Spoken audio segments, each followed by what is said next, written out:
Hi, வணக்கம். எல்லோரும் எப்படி இருக்கீங்க?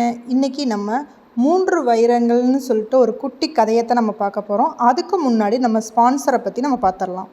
ஜென் ரிவ்யூஸுங்கிற வெப்சைட்டை பற்றி தான் நம்ம பார்க்க போகிறோம். இதில் என்ன அப்படின்னா, இது டெக்னிக்கலு, எலக்ட்ரானிக்ஸு, காட்ஜெட்ஸு இதை பற்றின ப்ராடக்ட்ஸோட இன்ஃபர்மேஷன்ஸ், ரிவ்யூஸ் தான் இதில் இருக்கும். இப்போ நம்மள நிறைய பேர் ரிவ்யூஸ் பார்த்து தான் ப்ராடக்ட்ஸ் வாங்குவாங்க. ஆன்லைனில் பர்ச்சேஸ் பண்ணுறவங்களாம் இந்த ரிவ்யூஸ் யூஸ் பண்ணி பண்ணுறாங்க. ஸோ இந்த வெப்சைட் நமக்கு அதுக்கு யூஸ்ஃபுல்லாக இருக்கும். இதில் என்ன ப்ராடக்ட்ஸ், என்ன ரிவ்யூஸ் கொடுத்துருக்காங்க, எப்படியெல்லாம் யூஸ் பண்ணியிருக்காங்கங்கிற இன்ஃபர்மேஷன் எல்லாமே இதில் இருக்கும். நம்ம போய் பார்த்து தெரிஞ்சுக்கலாம். இதோட வெப்சைட் பார்த்திங்கன்னா https://genreviews.online/ வெப்சைட்டில் போய் நம்ம பார்த்துக்கலாம். அப்படி இந்த சேனலுக்கு சப்போர்ட் பண்ணுறதுக்கு சப்ஸ்கிரைப் பண்ணி வச்சுக்கோங்க. நம்ம இப்போ கதைக்குள்ளே போகலாம். ஒரு ஊரில் ஒரு இளம் திருடன் இருந்தான். அவனது தனது பாட்டியுடன் வசித்து வந்தான். ஓ என் பேரனே, நீ உன் வாழும் வழிமுறைகளை மாற்றிக்கொள்ளவே மாட்டாயா? நான் ஒரு மகிழ்ச்சியற்ற மூதாட்டியாகவே இறக்கப் போகிறேன்.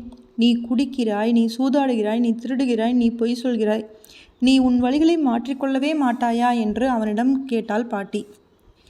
எப்படி பாட்டி, வழிகளை நான் மாற்றிக்கொள்ள முடியும்? நான் என் வறுமையை மறக்கவே குடிக்கிறேன். என் வாழ்க்கையில் எனக்கு சில இன்பங்கள் வேண்டும் என்பதற்காகவே சூதாடுகிறேன். நாம் சாப்பிட வேண்டும் என்பதற்காகவே திருடுகிறேன். அப்படியானால் குறைந்தது இந்த விஷயங்களில் ஏதாவது ஒன்றையாவது மாற்றிக்கொள் என்றாள் பாட்டி. அந்த இளம் திருடன் சற்று யோசித்து விட்டு கூறினான். மிகவும் நல்லது பாட்டி, இனிமேல் நான் பொய் சொல்வதை நிறுத்திக் கொள்கிறேன். நீங்கள் வற்புறுத்தினால் இந்த கணத்திலிருந்தே நான் உண்மையை மட்டுமே பேசுவேன். இப்போது அந்த நகரத்தில் ஒரு ராஜா இருந்தார். அவர் ஒரு பலம் மிக்க பணக்கார ராஜாவாக இருந்த போதிலும் ராஜாவின் ஆலோசகர் ஒருபோதும் உண்மையை பேசுவதில்லை என்பதால் அவரால் மகிழ்ச்சியாக வாழ முடியவில்லை. அதனால் ராஜா உண்மையிலேயே நாட்டில் நடக்கும் நிகழ்வுகளை தெரிந்து கொள்ள விரும்பி ஒரு நாள் இரவு ஒரு பிச்சைக்காரன் போல் மாறுவேஷம் போட்டுக்கொண்டு அவனைப் போலவே உடையணிந்து கொண்டு அந்த தெருவில் நின்று கொண்டிருந்த அந்த இளம் திருடனை சந்தித்தார். நீங்கள் எங்கே போகிறீர்கள் என்று இளம் திருடனை பார்த்து கேட்டார் மாறுவேடத்தில் இருக்கும் ராஜா. இளம் திருடன் பேச ஆரம்பித்த போது அவன் தனது பாட்டிக்கு சற்று முன்பு கொடுத்த வாக்குறுதியை நினைவு கூர்ந்தான். அப்போது அவனது வாயிலிருந்து உண்மை மட்டுமே வெளியில் வந்தது. ஏன் கேட்கிறீர்கள்? நான் ராஜாவின் அரண்மனைக்கு சென்று எவ்வளவு முடியுமோ அவ்வளவு பொருட்களை திருடப் போகிறேன் என்றான். அரண்மனைக்கா என கேட்டார் ராஜா. ஹா ஹா ஹா என்று சிரித்த ராஜா, அப்படியானால் என்னை பின்தொடர்ந்து வாருங்கள் என்று அவனிடம் கூறினார். பின்னர் அவர் அந்த இளம் திருடனை பல தெருக்கள் வழியாக நடந்தே அழைத்துச் சென்றார். கடைசியாக கம்பீரமாக உயர் நிற்கும் ஒரு அரண்மனையின் வாயிலில் வந்து நின்றார்கள் திருடனும் ராஜாவும். காவலர்கள் தங்கள் பணியை மாற்றுவதற்காக சற்று இடைவெளி விடும்போது, சிம்மாசன அறைக்கு அங்கு அரியணைக்கு கீழே ஒரு பெட்டி இருப்பதையும் நீ பார்ப்பாய். அந்த பெட்டியின் உள்ளே இருந்து உனக்கு ஒரு புதையல் கிடைக்கும் என்றார் மாறுவேடத்தில் இருக்கும் ராஜா. எனவே இளம் திருடன் காவலர்களை தாண்டி மெதுவாக உள்ளே சென்றான். அவன் தான் திருடுவதில் நிபுணன் ஆயிற்றே. அதனால் சிம்மாசன அறைக்கு செல்ல அவனுக்கு எளிதாக ஒரு வழி கிடைத்தது. அங்கு அரியணைக்கு கீழே அவன் ஒரு வெள்ளி பெட்டியை பார்த்தான். அவன் அந்த வெள்ளி பெட்டியை திறந்தபோது அதில் மிகப்பெரிய மின்னும் வைரங்கள் இருந்தன. அந்த 3 வைரங்களையும் அவன் தன் சட்டை பைக்குள் போட்டுக்கொண்டான். பின்னர் அவன் சற்று யோசனையாக தயங்கி நின்றான். பிறகு அவன் தன்னைத்தானே கேட்டுக்கொண்டான். இந்த 3 வைரங்களை வைத்துக்கொண்டு நான் என் கற்பனைக்கு எட்டாத அளவுக்கு பணக்காரனாக ஆகிவிடுவேன். இந்த 3 வைரங்களுமே எனக்கு தேவையா? அவன் தனக்குத்தானே பதில் கூறிக்கொண்ட போது முதலில் தன் மனசாட்சியிடம் உண்மையாக இருக்க வேண்டும் என்று அவனுக்கு தோன்றியது. இல்லை, எனக்கு 2 வைரங்கள் மட்டும் போதும். அதனால் அவன் அந்த பெட்டியில் ஒரு வைரத்தை விட்டுவிட்டு காவலர்களை கடந்து அரண்மனையை விட்டு நழுவினான். அங்கே இருளில் அந்த பிச்சைக்காரர் காத்திருந்தார். என்ன, நீ தேடி வந்ததை திருடிவிட்டாயா? ஆமாம், நான் 2 வைரங்களை திருடிவிட்டு ஒன்றை அங்கேயே விட்டுவிட்டேன். நீங்கள் எனக்கு உதவி செய்தீர்கள்.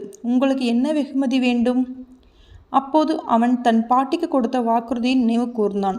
அவன் வாயிலிருந்து அப்போது சத்தியமே வெளிவந்தது. நீங்கள் எனக்கு உதவி செய்தமைக்காக உங்களுக்கு ஒரு வைரத்தை தந்து விடுகிறேன். பிச்சைக்காரர் போல் தோன்றும் அவருக்கு ஒரு வைரத்தை கொடுத்துவிட்டு தன் குடிசையை நோக்கிச் சென்றான் அந்த இளம் திருடன்.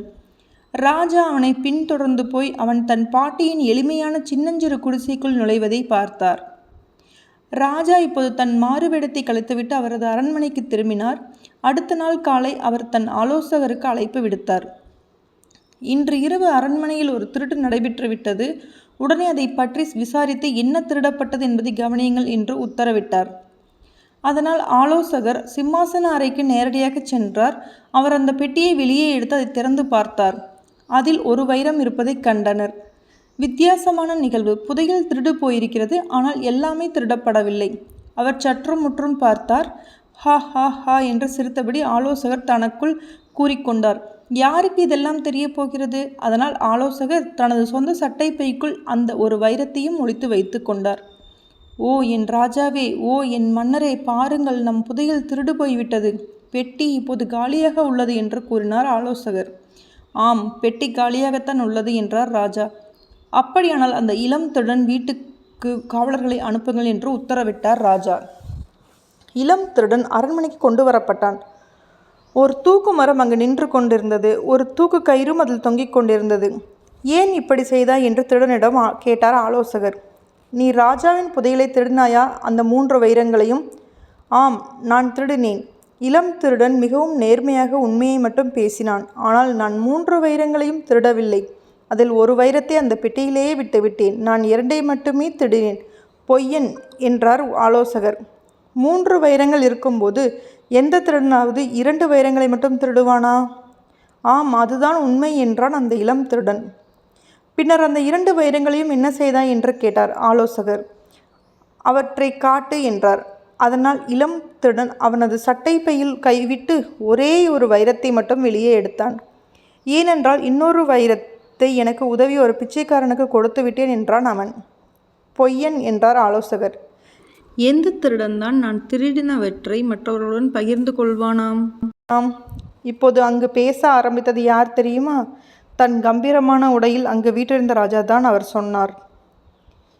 இந்த திருடன் சொல்வது உண்மைதான். பிச்சைக்காரனுடையில் மாறுவேடத்தில் சென்றது நான் தான். உண்மையில் அவன் எனக்கு ஒரு வைரத்தை கொடுத்தான்.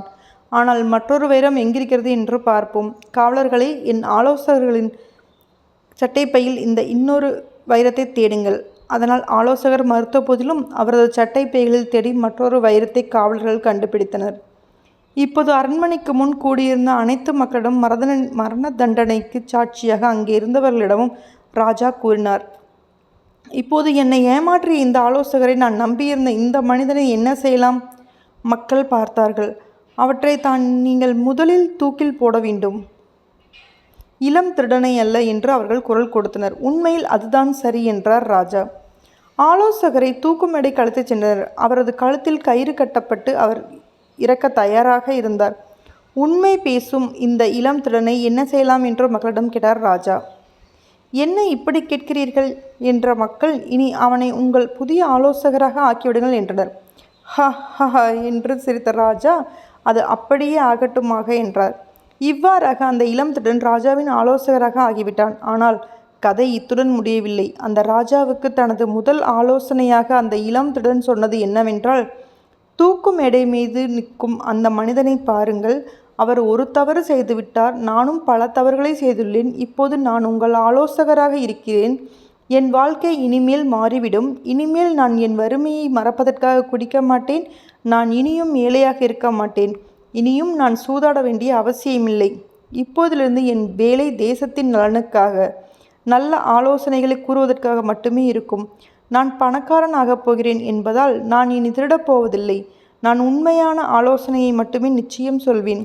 அந்த உண்மையான ஆலோசனை என்னவென்றால் இந்த ஆலோசகருக்கு அவர் தன்னைத்தானே திருத்திக் கொண்டு வாழ 2வது வாய்ப்பு வழங்கப்பட வேண்டும் என்பதே. எனக்கு எப்படி 2வது வாய்ப்பு வழங்கப்பட்டதோ அதே போலவே அவருக்கும் அப்படிப்பட்ட ஒரு வாய்ப்பு வழங்கப்பட வேண்டும். அவரிடமிருந்து செல்வத்தை எடுத்து கொள்ளுங்கள். அவரது ஆலோசகருக்கான ஆடையை நீங்கள் அகற்றிவிடலாம். அவரது உத்தியோக அந்தஸ்தையும் கூட நீக்கிவிடுங்கள். ஆனால் அவரை ஒரு ஏழை மனிதனாக உயிருடன் வாழ விடுங்கள் என்று கூறினார். இந்த கதை பிடிச்சிருந்தா லைக் பண்ணுங்கள், ஷேர் பண்ணுங்கள், கமெண்ட் பண்ணுங்கள், எனக்கு சப்போர்ட் பண்ணுங்கள், சப்ஸ்கிரைப் பண்ணுங்கள். இன்னும் நிறைய கதைகளோட அடுத்தடுத்த வீடியோவில் பார்க்கலாம். தேங்க்யூ.